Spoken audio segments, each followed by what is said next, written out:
اس ایمان دیتا وی الله اکبر کبیره. الله دې موږ له داسې ایمان راکړي. دا کم چې تاسو یې دا کم کس چې په مانځه باندې ولاړ دی دا په ترکیه کې یو قسم لا خبرې خو بیا ډېرې شي 15 کسانو 9 کسانو یا دا یوازې دی په ګاډي کې او ډېر قیمتي ګاډی دی جی او حادثه رااله او چې کله ولا دا کم چې پولیسان دي دا ورله رااله نو جناب دې په مانځه باندې ولاړ دی. الله اکبر کبیره. او دا مونږ د څه دپاره کوي؟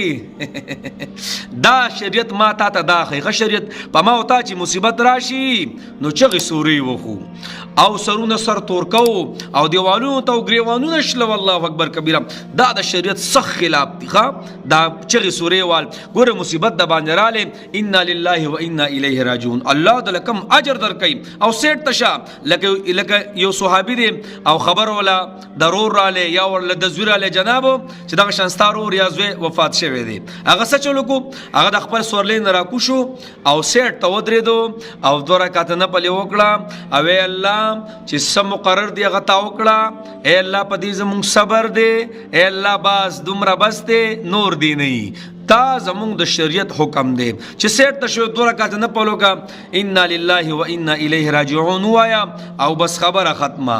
ګوره جړاګانې به یي دا موضوع مې سره راچوته کړه که نه چې داسې یو کس دی چې بیخي عموما ورته وګورې که نه نو د اسلام نښې به پل اسان نه ښکاري که نه.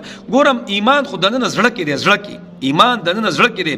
یو کس به بیخي په شر به برابري خو کارونه به د بېایمانۍ کوي او یو کس به بیخي به مخامخ پیسه نه هېڅ په نه بیخي بې شریعت خلاف پوي خو دننه ایمان به داسې چې عجیبه عجیبه خبرې اترې به کوي. نو دی ودرېد مصیبت پرې رالی مسله پرې راله الله ته ودرېد ای الله ګاډی خو مې زخمي خراب شو پیسې خو مې خوا دې خوا شوې خو ای الله جاني دې بچ کړم. ای الله چې رغړولې دی وې ای الله چې بچی دراله مړه کړې وې ای الله څه نه چې کنډم کړی دی وې الله څه خپې دراله پرې کړی وې ای الله چې ملا مې ماته شوې وې او ډکې تشې امتیاز رانه بهیدې او په کټ کې پروت وې ای الله په دې شکر دی بس.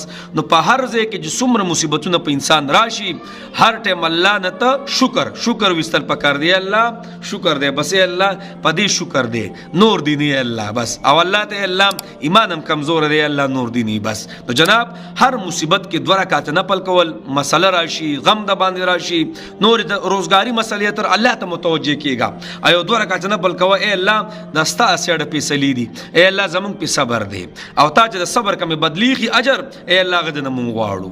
نو بس نظام به برابري او کو نه چېږي سورې وخو که نه نو هم هغه تکلیف را باندې راشي او هم چې کم اجر الله مقرر کړی هغه هم په لته باندې وي خو خبره ختمه شي تش پاتې شو تش جړه کې پاتې شو.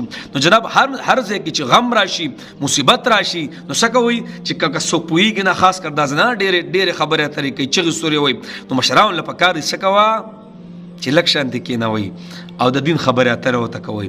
ګوره کم چې لیک دی که نه هغه راځي نو صبر کول او 2 رکعات نفل کول او انا لله و انا الیه راجعون دا ویل الله الله دا قرآن کې الله دې صفت بیانوي ښه. او یو کس دی که نه کلونو پسې غم رایاد شو غم زما اوس مور وفات شوې ده که نه 100 میاشتې شوي دي کال قبو کېږي یو قسم لا اما چې خپل مور غم را یاد شو اما وی انا لله و انا الیه راجعون. نو چې کم په هغه ټایم کې الله مال صبر بدله کې څومره اجر را کړو دومره وسم را کوي. مړه شرط خو ډېر اسان دی خو ما ورته نه پوهېږو یار.